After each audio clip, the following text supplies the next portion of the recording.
All right, it's the evening of the August 2022 Making Bank Coaching Program. This is something that people have asked for. So I'm going to share my screen and we're going to go over a session that I had. It's a successful session.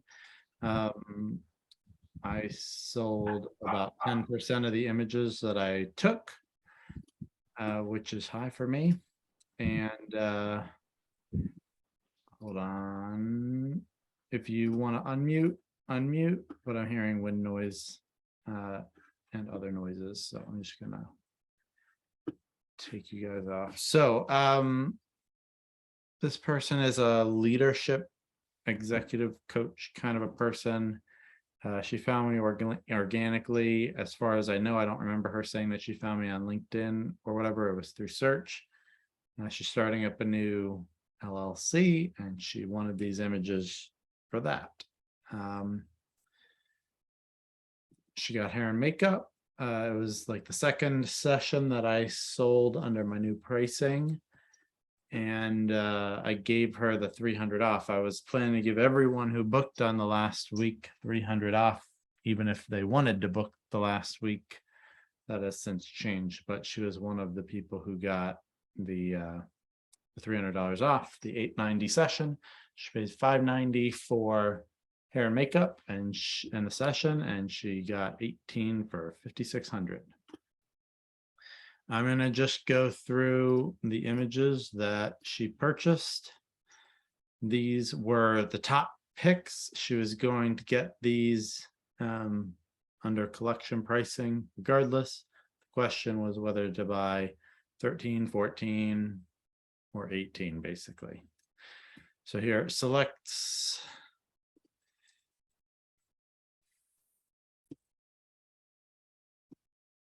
She really,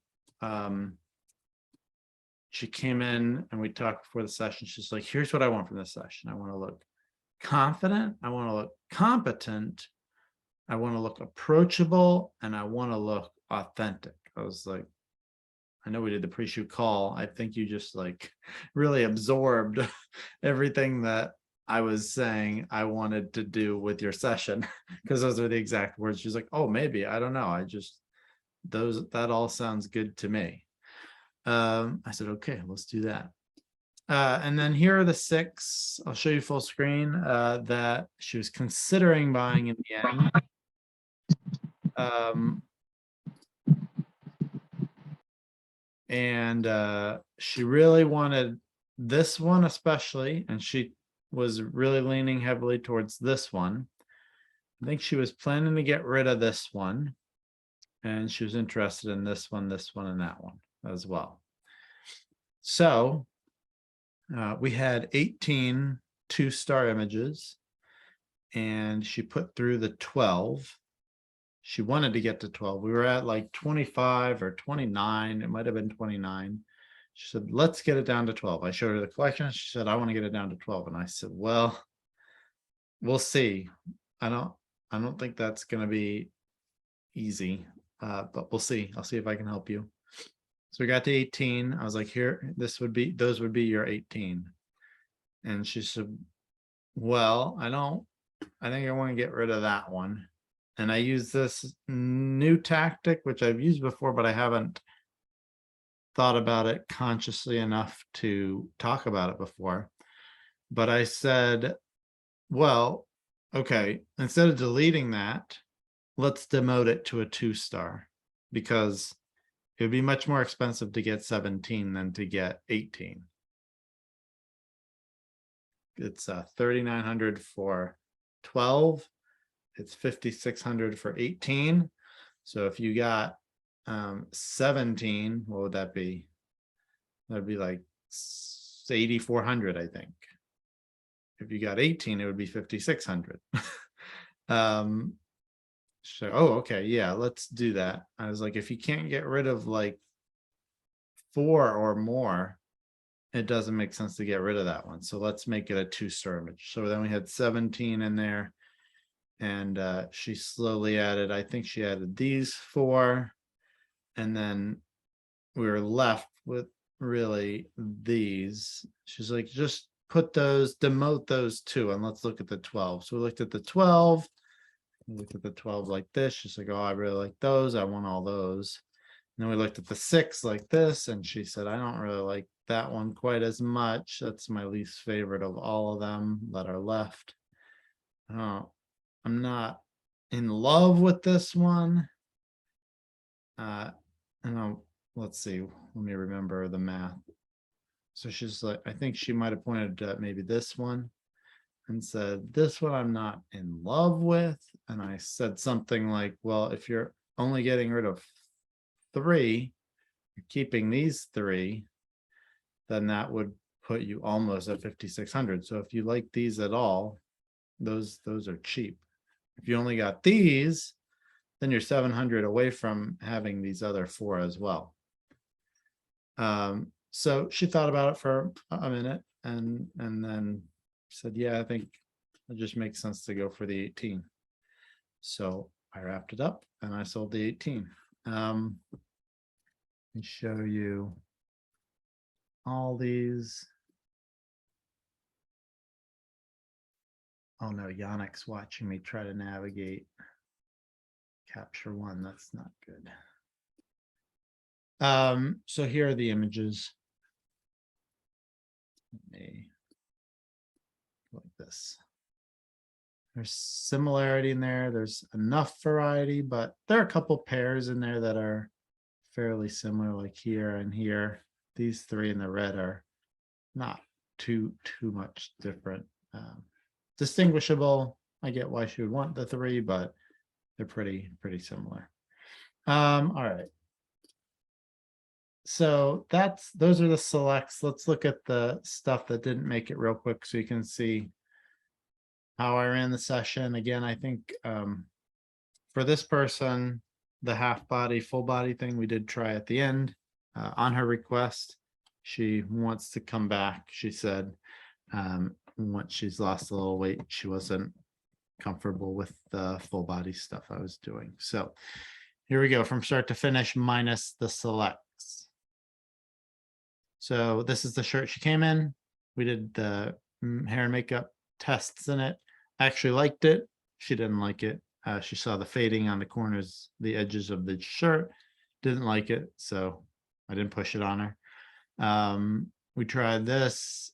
I think we're reviewed maybe twice. Once she didn't like the way the shirt was here, showing the shirt underneath or whatever that is, undergarment. I don't know what it is. Looks like a shirt to me. So we fixed the shirt. We did another few and reviewed, and she didn't like the shirt, didn't like the way it was laying. So we went on to the next one and did the white gray, made sure I wasn't blowing out the white background. She was fun. You notice I tend to go serious, happy, serious, happy. I don't keep people one way too long. So you didn't try to angle her at all, or just everything was straight on? Let's keep a look at that. I don't know right off the bat. I think I angled her a little bit during the shoot, but to me, I'm trying to make it like meeting people, and when you're meeting people, you don't turn all that much. She's turned a little there, but no, I don't turn them a lot. She wanted to do this thoughtful looking off look, and she didn't like it. I didn't like it either. But no, I tell them I want it to be like meeting you in person, so I'll turn you a little bit, but we meet people head on, or should. We don't do this like, we don't turn them that much. Did she? Who's on fan duty? My fan on a stand. That's it. Gotcha. Yeah, I was gonna ask you if she really liked it. Did she buy any of the fan shots? Yeah. This is the fan right here in the frame. Is just off to the side. Right there. Gets in a shot here and there. Is it one of those like nice photo ones? Gotcha. Yeah. I know what you're talking Second about. one, it's my second Yeah. one. I blew a fuse on the first one by unplugging it while it was on. And then it was, I ordered like 3 different fuses and none of them were the right fuses, so I just got a new one. I was just saying there, if I liked the pink with the floor, it's a newer backdrop. I decided to put this down. She didn't like these because of her weight. She would tell you because of her weight. So we stopped that, and that's it. You're right, Kevin, that I usually do a little more turning than I did with her. She didn't, I usually I feel like when I turn people this little, it's because they're overweight, and she wasn't thin, but she wasn't obese either. So I'm just a little surprised I didn't turn her a little more. I feel like I usually would. So you see 90, we'll call it 30, 120, 130 plus 18, say 145 shots, 150 shots, and she bought 180. So I didn't really make this point in this morning, but I thought of it this afternoon as just how much this emphasizes that you don't have to spend a lot of time. Let me go take a look at her folder and tell you guys how long from first shot to last shot. Let's go based on the trash. 11:07 to 12:23. So I only photographed her for an hour and 14 minutes. With clothing changes in there and talking and image review. By the time we were done shooting, we had put everything as a delete or a 1-star already. So this first shot or like test shots to she's out the door was probably an hour and a half. And it was, what is that? $4,000 an hour for the shooting time. I feel like when I shot for the live shoot earlier this week, and when else? I feel like I've heard this before. I guess just when I'm saying, they bought this many, they were in the studio for this long, people are always surprised at how short it is. And I think I have also felt like, if I want them to spend, buy a collection of 12, so I have to spend, a long time with them, but I don't think that's accurate. And I think it's harmful. It takes up more of our time if we're shooting longer. And I think it can be counterproductive as well to keep them longer. I think if we think about buying with emotion, we want them to buy the images they love. And I think if they have, 3 hours in studio to, get used to the shots and, get tired, it's probably taking away from, wow, these are amazing. People get pickier in my sessions. People will say, man, I love this shot. This is amazing. And then they become 1-star images. And then we go through and they're like, no, I mean, they just get pickier the longer they're in there because they get used to, I think, having really good shots, and then they get nitpicky. And I do think the shots get better during the session, so it's fine, but it's just me kind of thinking through whether it's good to have a long session or if it's better to be efficient. I think also the people who are paying more often have more to do. Their time is more valuable. If they can spend $6,500 on some pictures, they probably do something that makes a lot of money with their time and they're in demand. So a couple, so the demotion thing is the new tip that I don't think I've ever told anyone before today.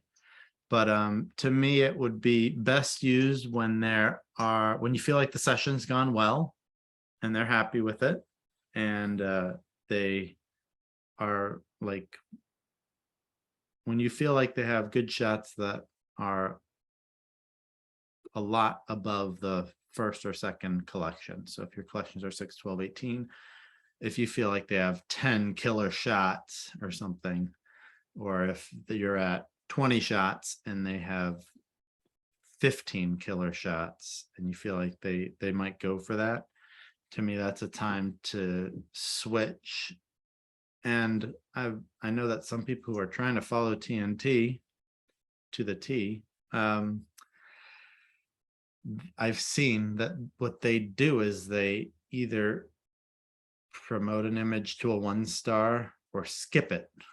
And so they're leaving folders with images in them in the capture folder. And I think that that is a little mistake.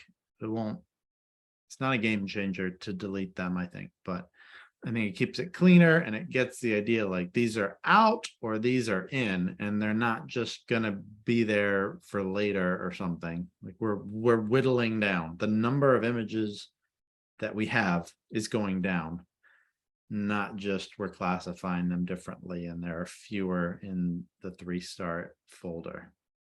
I do, and clients do sometimes look at the folders. So I think that's not a big deal, but I think it does make a difference for the demotion when you can say, like, instead of deleting this, I'm gonna put it down 1 star because, and you explain that it could actually be cheaper to get all the images they have right there.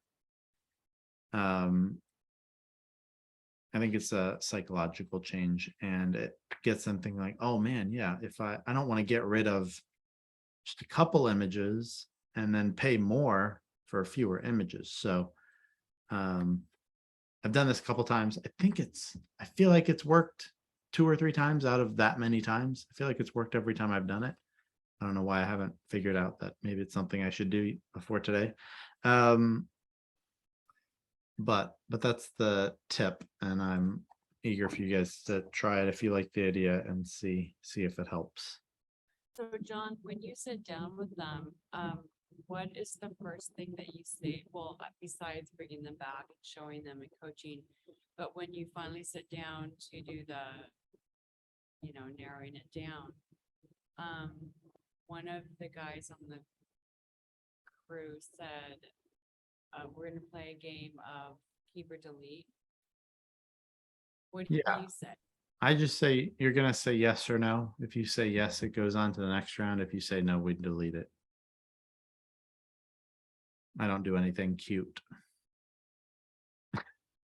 It's not a game. I don't know. It's just, I don't know. That's fine. Nothing against that, but I just tell them like, you're going to say yes or no. If you like it, you say yes. If you don't like it, you say no. I tell them on the first round, if you're not sure, you kind of like it, but it's not thrilling, you just say yes in round 1. And we don't need to make final decisions now. We're trying to cut off the ones that we know, no, I dislike that one. That one's bad. Get rid of it. And then I tell them you can get pickier as in the next round.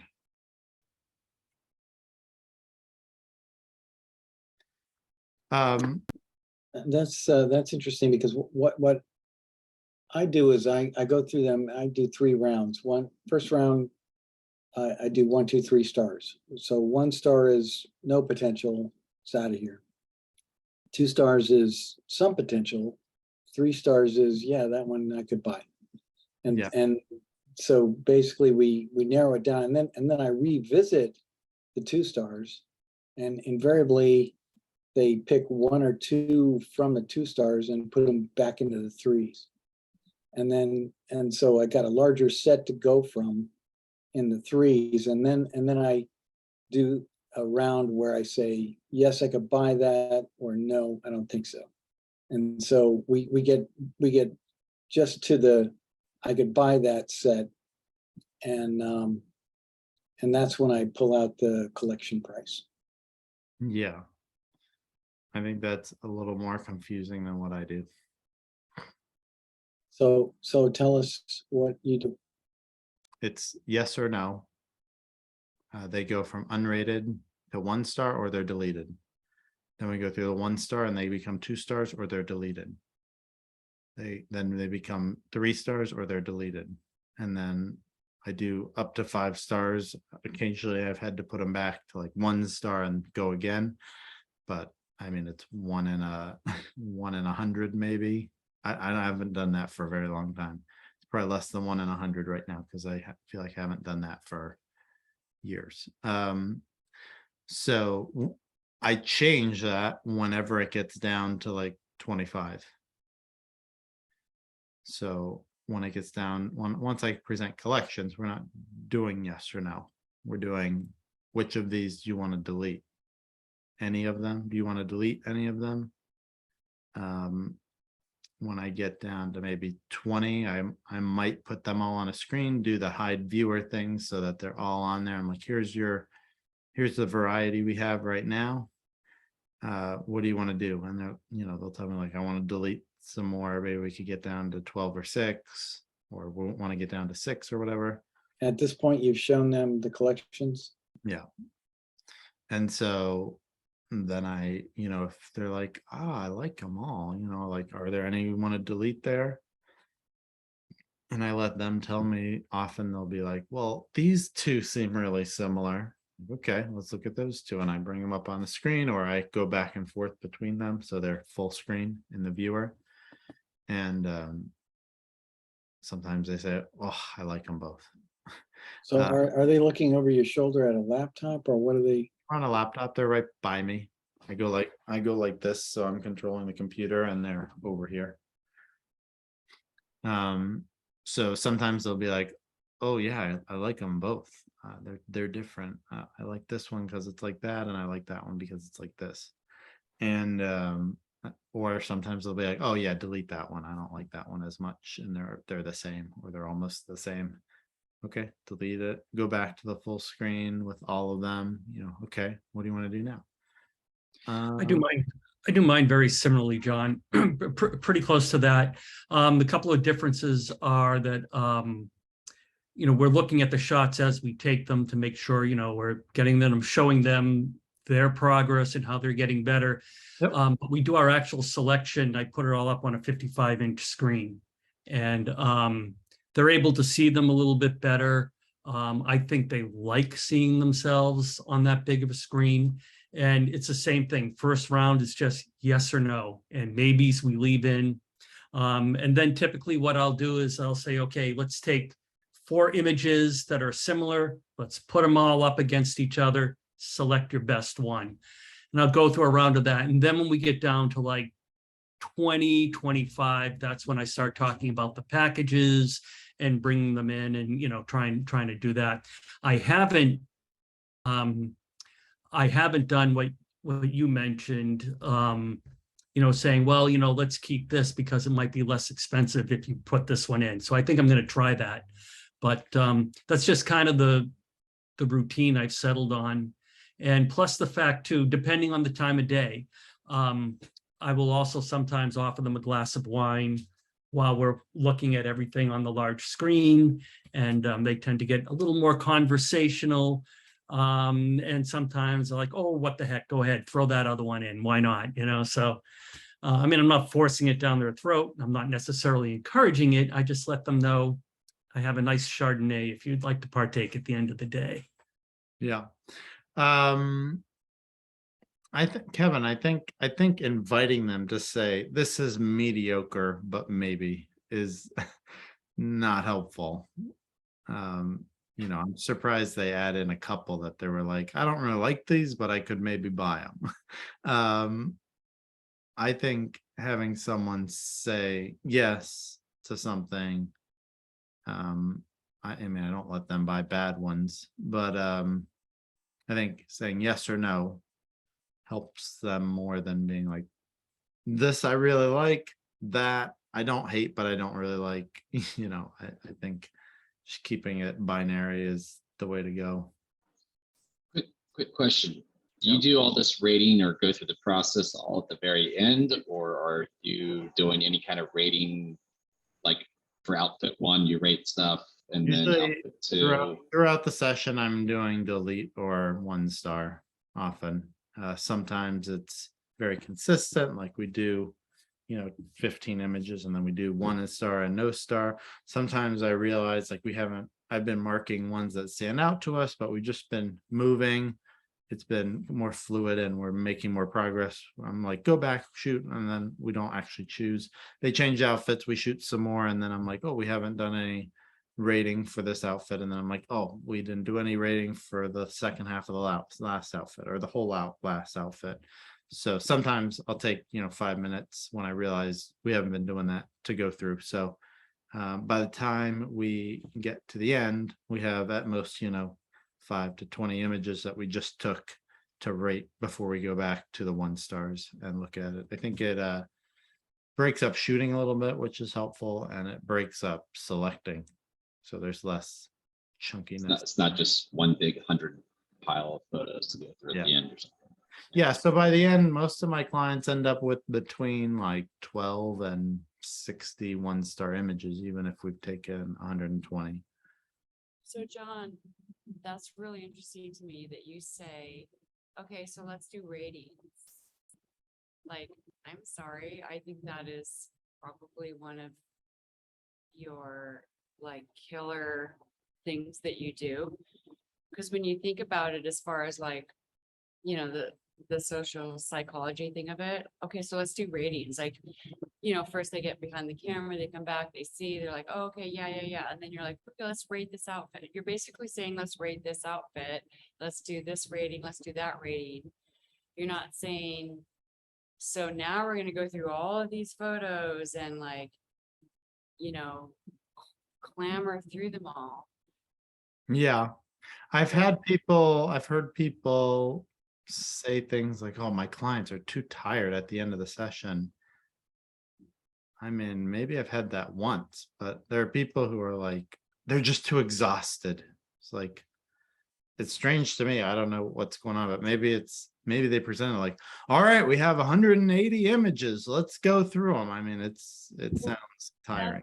I asked this question because we're not, in your head or in your body or in your studio while you're doing your magic with your clients and your numbers that you're doing. And so I have a feeling that is one of the probably 12 things that you do that is really kind of magical as far as getting the numbers up. Like if I try doing, I just know that if I try doing that with my clients, okay, so let's do ratings. They'll be like, they're rating their outfit, like, yeah, or their look or whatever, instead of let's narrow it down to 6 or 12 or 18 images. Yeah. Brilliant. I mean, Because I have had people be like, you have 59 images. I think this lady had 59 images and she was like, wow, okay. She didn't push back, but I've had people be like, this is going to be so hard or something like that. And I've said like, well, I actually have a great process that helps here rather than having a gallery of 59 images that you have to, I can like that one and then 5 over and 6 down. I like that one. But that one's similar to 3 over and 4 up or whatever. We just go through them and it's not final decision time. So like I think I did say to this lady, like if you go to from 59 to 42 or something like that, that's fine. It's just, we're getting the worst, the least best images out of here. And I've even broken it up with people who showed more overwhelm of doing this. Like, well, let's just look at the first outfit. You have, 9 shots from this outfit. Let's go through those. Okay. The next outfit is 12. Let's go through that. Okay. Next outfit is 9 as well. Okay. Next outfit is 6. Okay. That was it. It's very easy. So glad you appreciate that. I wanted to go through some notes. Some of this is more basic, but some keys to, I think, Rhonda's session, hair and makeup and encouraging people to do hair and makeup. I did that for her. I have that sorted. I know some of the people in the group don't have it sorted out. Some of you don't have hair and makeup artists that are really great and people are wowed over.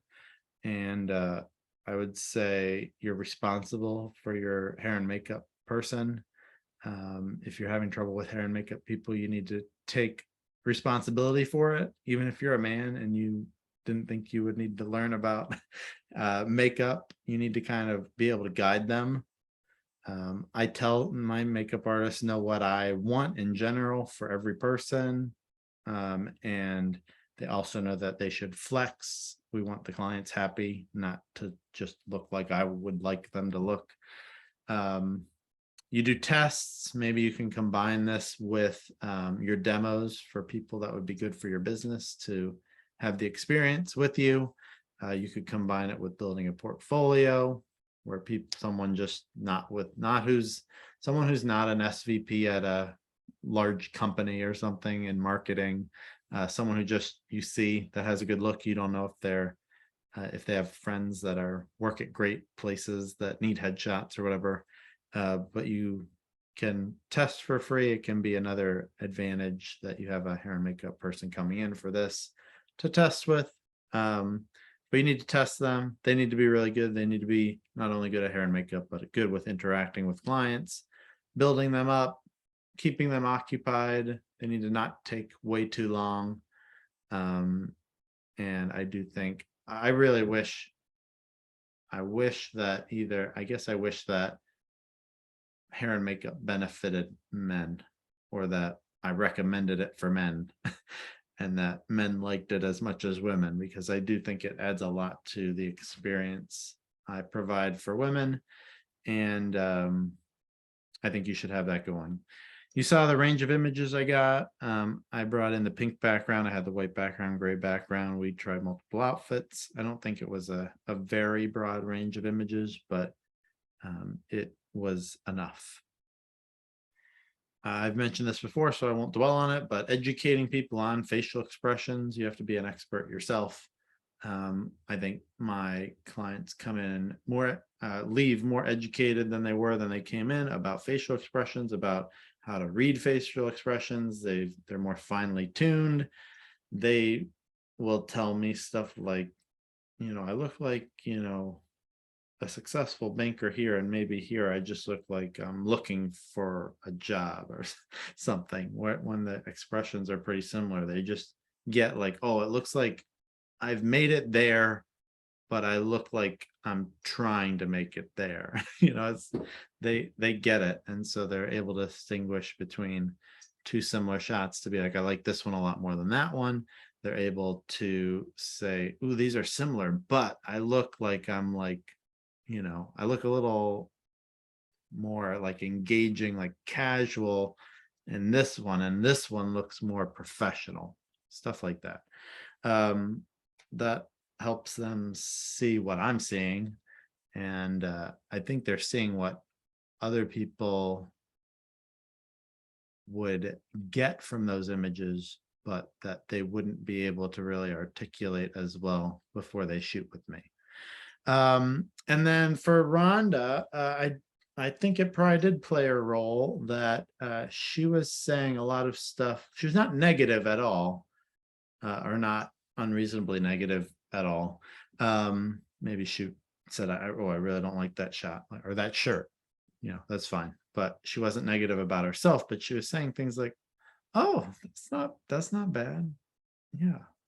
And after enough of that, I said, do you love this image? She's like, yeah, I love it. It's really good.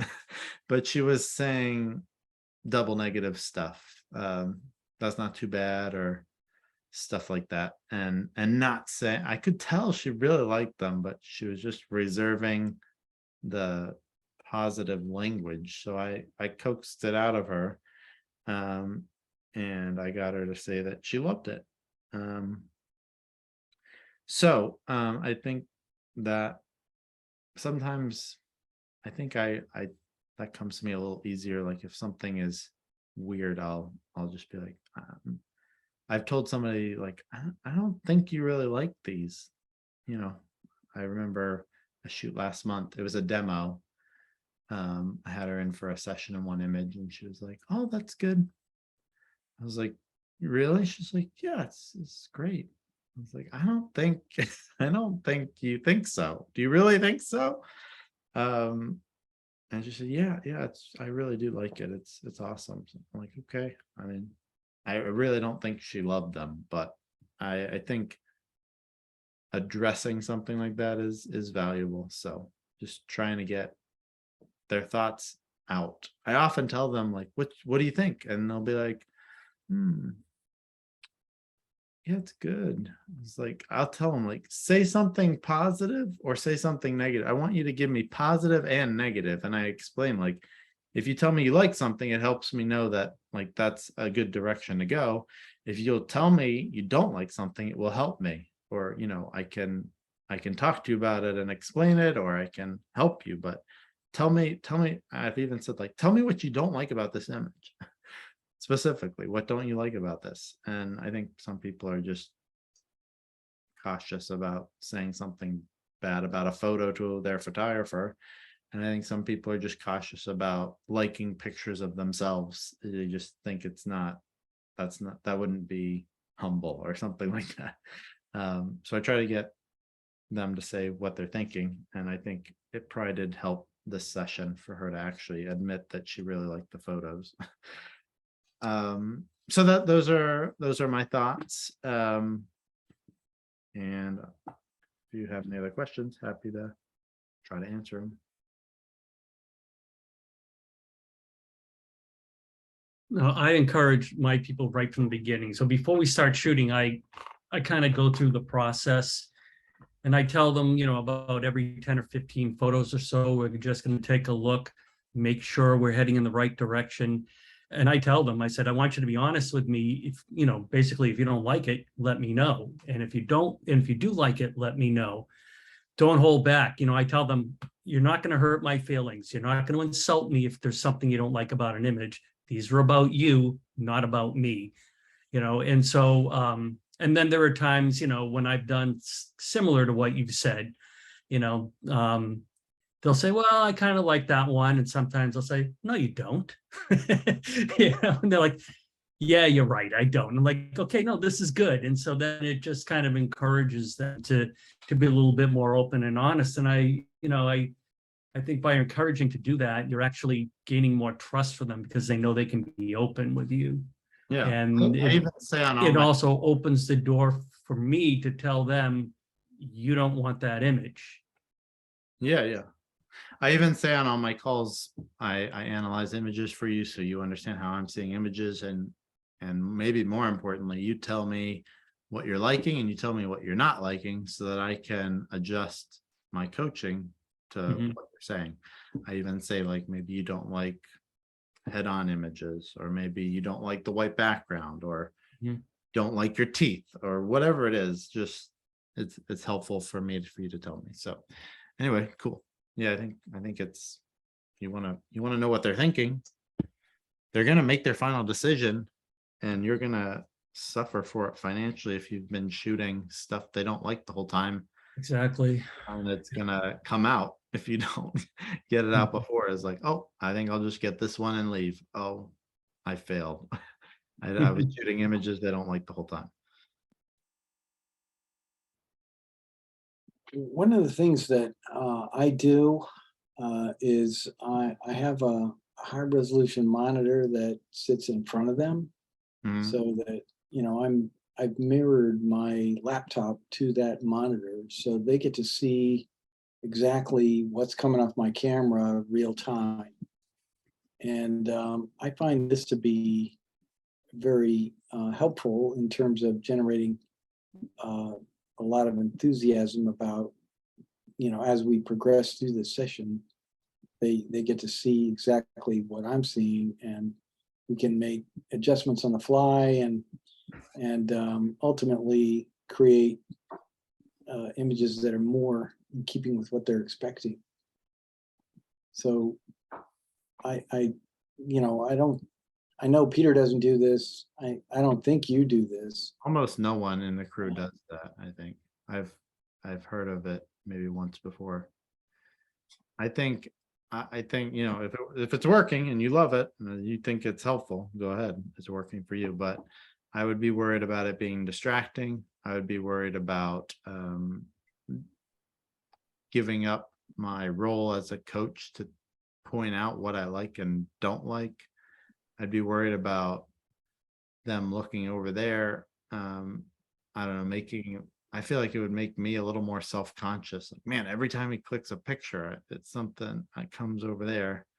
So I'm not saying it's bad, but that's what I'd be concerned about. Is I already sometimes tell people like, no, don't come back. We're still shooting. Like, I need to take more than 2 pictures of you before you come around and look. So I don't know. You're not finding that people are looking over there when you're trying to shoot them? No, it does create, especially certain subjects, they're very much focused on it. I've the last location shoot I did, I forgot my iPad, which is what I do. I mirror to an iPad versus a big screen monitor. It's a lot easier to schlep an iPad. And I forgot the dang thing. And so, next thing you know, my subjects are running back to my laptop to see the image. It's like, and they're running back and forth. And I was like, yeah, this is just, it's so much easier just to put the image in front of them so they can see what I'm seeing, and we can make adjustments, especially when, you're dealing with subjects that you've got 15 minutes budgeted to take their picture, and so having that feedback in front of them is very helpful. Okay. Cool. Anything else from this massive audience? Alex, do you have any compliments for me? Nice haircut. Oh yes, I got that. I got them all. He charges the same amount whether I get them all cut or just I one. guess I have a question. Yes. Mhm. I have a question for you. It's just totally off the cuff. Very existential.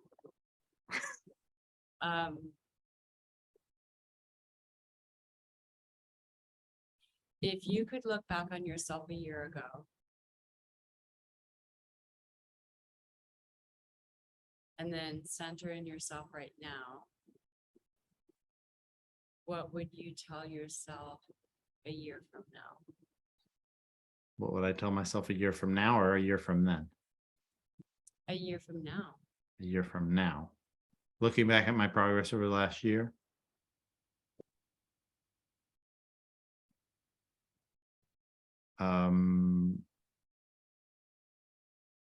I don't know. I mean, I feel like I've basically been approaching this with about the same amount of effort and the same strategy and the same energy, the same vision. So probably just keep doing what you're doing. You're going to get to 1 million this year is what I would tell myself next year. Because I don't know. That was the goal for this year. It looks like. Okay, then Why? Go ahead. Am I not getting it? no, you got it. But next question then. Okay.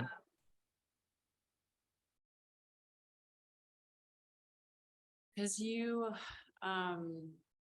so good at, sorry, my fan's making noises.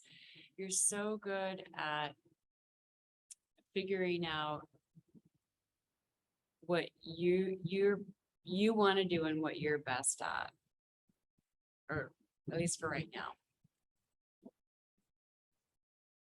Again, this is kind of like out there.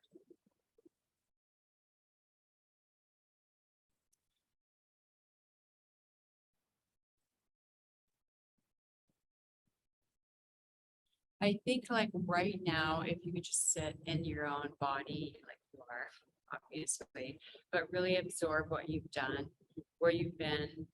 You don't really know where you're going. what is your greatest strength that you feel that you have learned about yourself in the past 2 years? Because you've made this huge thing in the past 2 years. So what is, I think it's like, what comes to mind is like being intuitive and logical to figure out what piece is missing or what piece needs improved. To me, people have asked, like, where do you get all this? Like, where'd you get the business knowledge? You know, and I have people that I've listened to that have helped me, but I feel like most of it is just thinking about,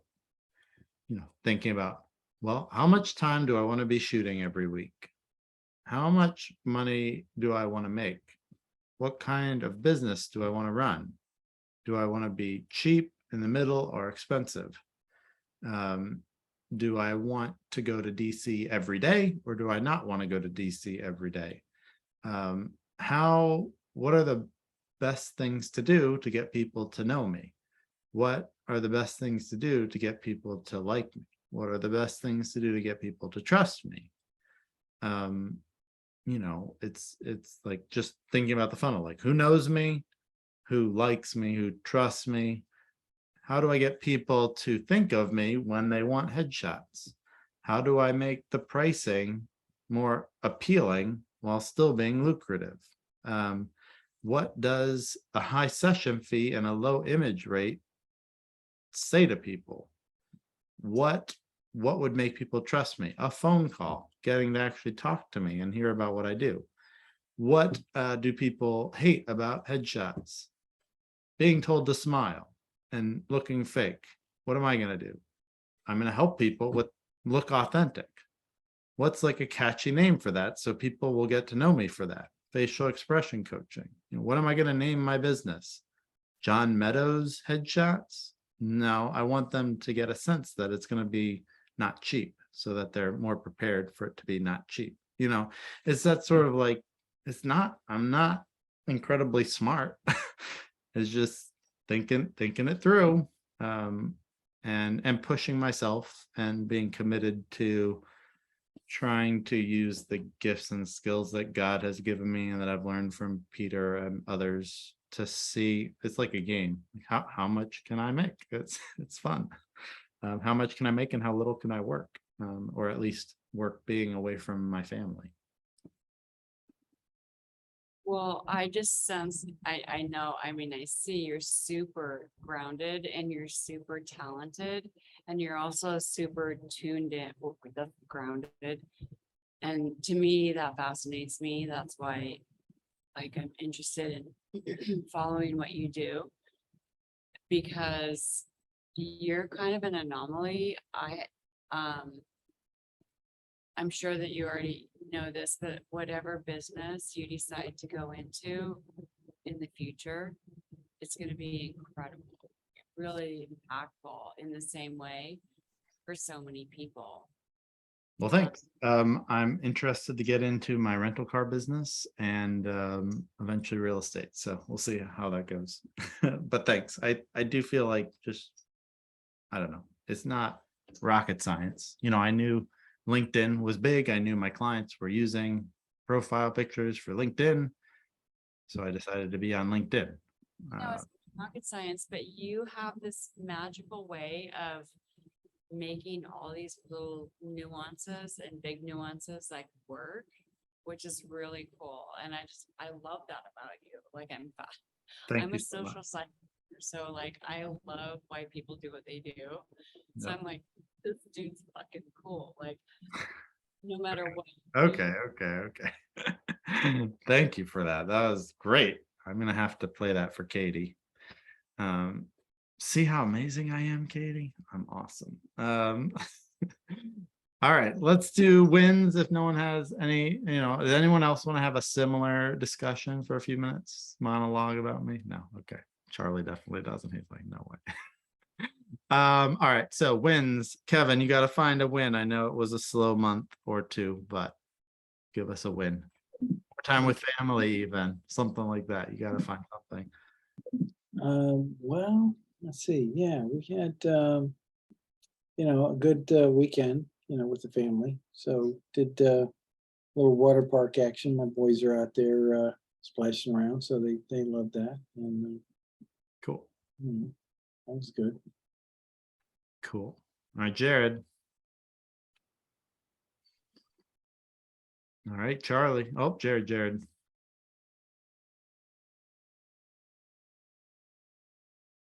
We can't hear you, Jared. All right, Charlie. Well, I set a goal for myself and thought I was going to hit it. I set a goal for 15K for the month, and I came up $219 short. Why? And Why? why? I'll tell you why. Because this one woman who has postponed her headshot twice already did it a third time, and just the sale of one image would have put me over that, but it was so freaking close. Would it have been your first $15,000 a month? I don't think Yeah. so. Oh, Yeah, it would have been. you should have. Well, as far as headshot photography goes, yes, not only headshots, but yes, since headshots, it would have been the first one. You know what I did when I was like $5,200 short on June 31st or whatever it was, to my 100,000.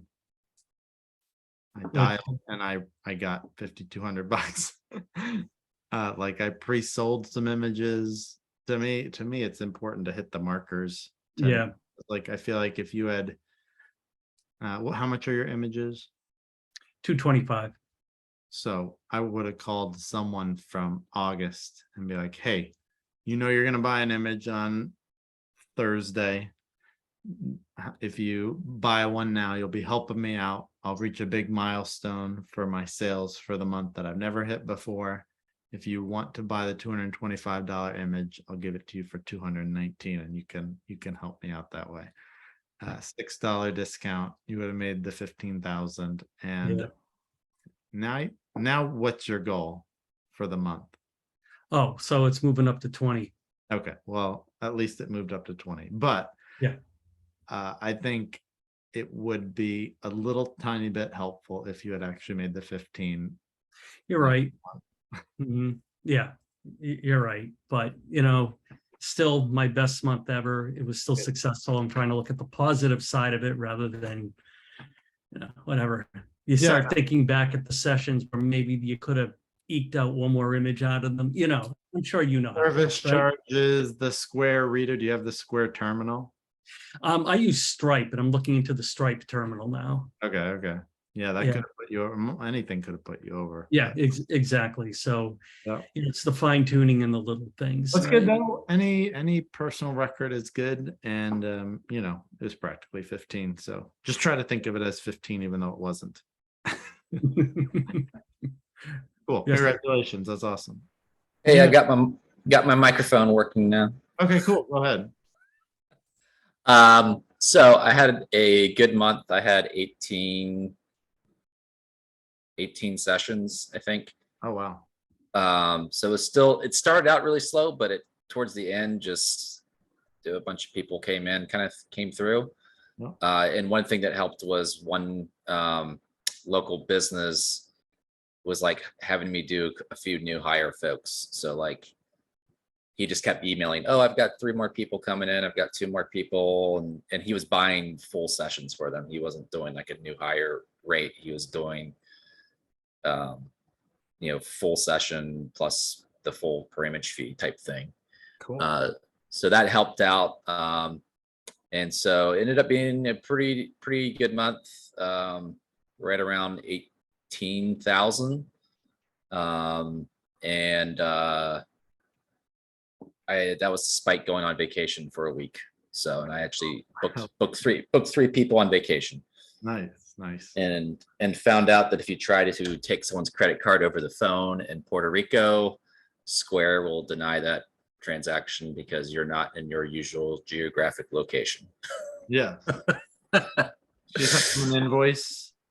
I did not. I actually ended up not getting that session fee at all because what happened was I was like, oh, whatever, don't worry about it. I'll just collect the session fee at the session itself. And then at the session itself, I was just in autopilot mode and I completely forgot he hadn't paid a session fee. But Wow. he bought a 5-image collection, so it's not like it was, you Yeah. know, it was still good, but it would have been nicer, obviously, to get the extra $290 for the session.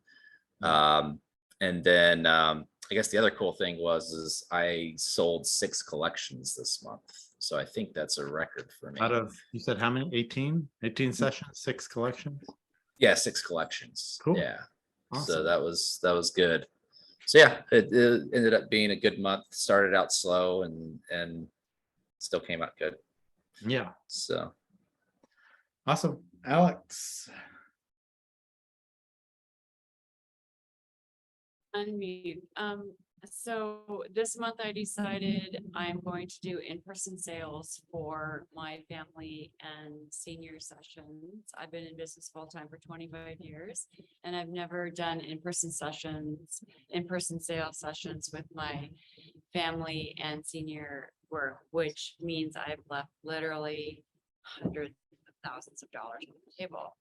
So that's really exciting. I made that decision and I'm looking into all the software for projecting and, inviting, now that I have a studio, inviting them in to sit down and look at their pictures instead of showing them a gallery online. Yeah. That's, for me, business wise, that's really big. Personally, I just have continued to, oh my God, I'm gonna choke up about this. I try not to be weird. I just think that the more I get in tune, the more I get in tune with who I am as an artist and as a business person, the more I'm able to show up with my family. And I just had some. I share something with you. Hang on. I gotta get it.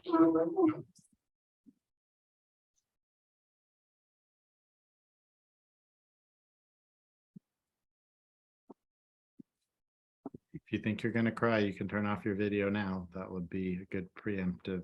No, I'm not gonna cry No, anymore. I'm talking to everyone else. Talking to Charlie and Kevin. Charlie's gonna cry. So what's really cool is my daughter married a really cool guy. My daughter's 35. Actually, her husband's birthday is today. He's 34. He's a little bit younger than her. And he's got the coolest grandma in the whole fucking world. She's gonna be 90 when I'm gonna be in Pigeon Forge for the thing. I'm gonna read what she wrote me. Anyway, so there's this 90-year-old grandma. She found this note. I'm just gonna skip to the point. She found this, she wrote me this note. She goes, I found this under my chair and I thought of you. I sat down to read it with curiosity and immediately, it's a 90-year-old, and I immediately thought of you and your new venture, meaning my new studio. I mean, I've been in business a really long ass time. I've been wanting to get a note off to you and tell you how proud of you. And I know the decisions to do so have been challenging physically and mentally, but wow, look back at what you've done. I hope reading this verifies the process to where you are. I never do this, you guys. So can I read this to you? Yeah. It's not religious at all, so don't worry. Contemplative reflections. Follow your dreams, they know the way. Like, she found this under her chair and she's like, I'm sending it to you because it reminds me of what you're doing. Okay. If you could see the journey whole, you might never undertake it, might never dare the first step that propels you to the place you have known, toward the place you know not. Call it one of the mercies of the road, that we see it only by stages as it opens before us, as it comes into our keeping step by step. There is nothing for it but to go, and by our going, take the vows the pilgrim takes. to be faithful to the next step, to rely on more than the map, to heed the signposts of intuition and dream. This is when I started crying when I read it. To follow the star that only you will recognize, to keep an open eye for the wonders that attend the path, to press on beyond distractions, beyond fatigue, beyond what tempt you from the way. For me, the distractions, like I'm so ADD, it's like crazy. There are vows that only you will know, the secret promises for your particular path, the new ones you will need to make when the road is revealed by turns you could not have foreseen. 2 more paragraphs. Keep them, break them, make them again. Each promise becomes part of the path.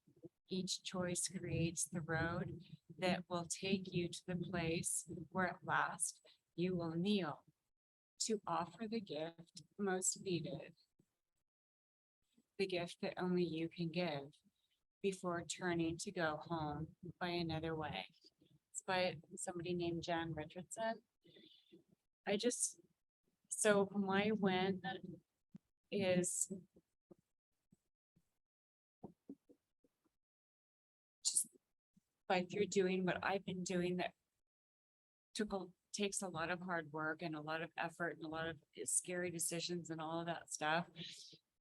I'm getting closer and closer to my chosen family, which is the family that my daughter married into.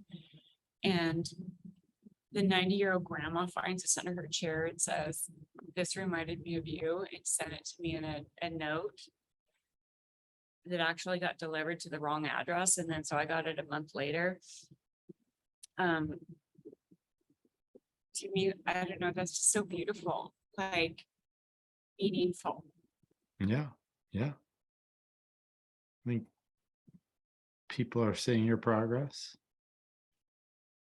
Is that basically what it is to you? Yeah. Yeah, because I'm 62. I've done this all on my own for the past 25 years, all on my own. I don't have my own family who's ever supported me or been there for me. So now that I'm getting closer and closer by choice, they haven't really been that easy to get to know at first, but I just kept going in. It just felt so good to be acknowledged, by a newer family member who's like, fucking A, keep doing what you're doing. Yeah. Yeah, that's big. That's big. I hear occasionally on these groups, like, my husband doesn't want me to do the photography thing. Like, wow, it's that. I'm like, that must be hard. Katie's always been like, you do what you want. I'm sure you can make it work. And I can't imagine having someone you're married to or family being like, you shouldn't do this. This is stupid or whatever. So yeah, sympathize with that. Yannick? Hey, sorry, I was unmuted. I didn't participate much, but I was driving back from the studio. Yeah, I closed the month at 66.8, so not bad.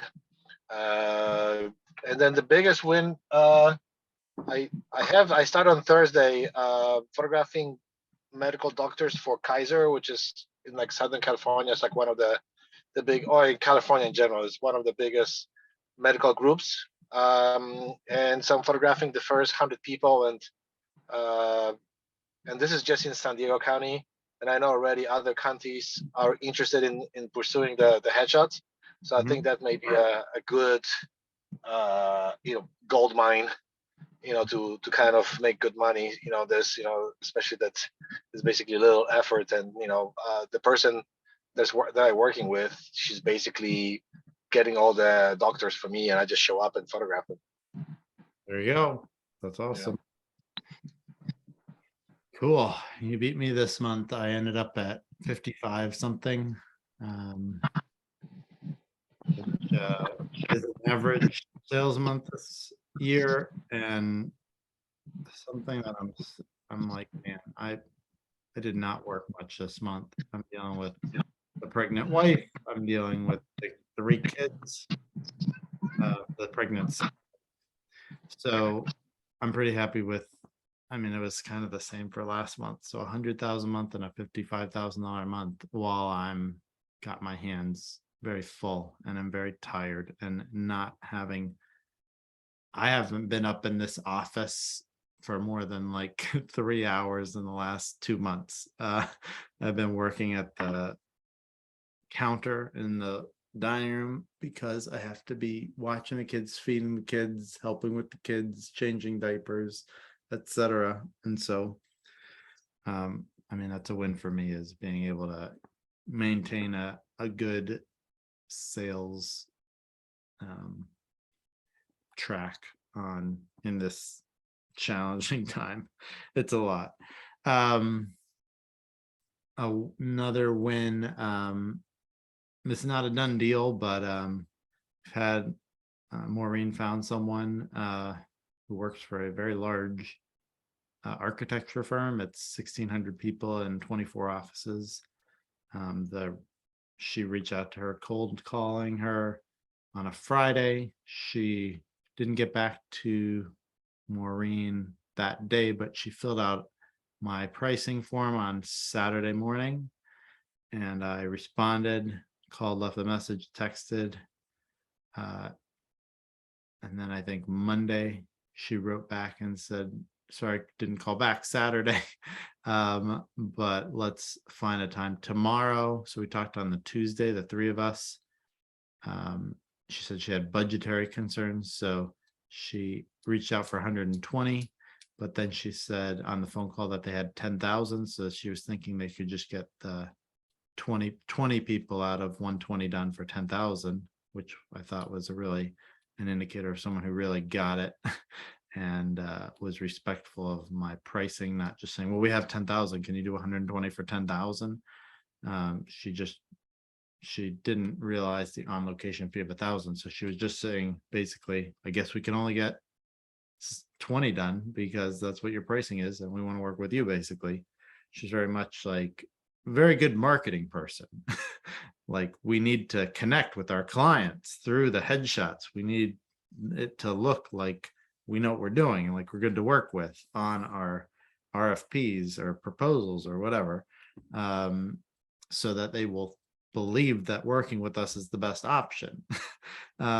So since then, she said that it would actually be 17. That's like the top tier of people is 17, not 20, which brings it to 9,500. And they sent over the form to become a vendor. So it looks like Maureen has her first group job booked through cold calling for 9,500 bucks.